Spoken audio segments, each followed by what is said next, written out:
अरे नव तंत्रज्ञान तुम्ही आणलं, ईव्हीएम मशीन कुणी आणलं? काँग्रेसनं आणलं 2004 ला।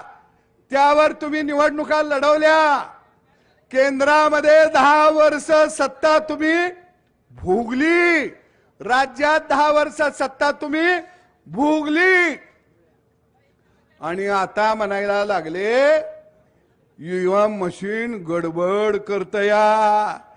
मग तुमची पोरगी निवडून लाखानं आली तवा ईव्हीएम मशीन चांगलं, रोहित पवार गेल्या वेळी निवडून आलं ईव्हीएम मशीन चांगलं। अरे नव तंत्रज्ञान तुम्ही आणलं, ईव्हीएम मशीन कुणी आणलं? काँग्रेसनं आणलं 2004 ला। त्यावर तुम्ही निवडणुका लढवल्या, केंद्रामध्ये 10 वर्ष सत्ता तुम्ही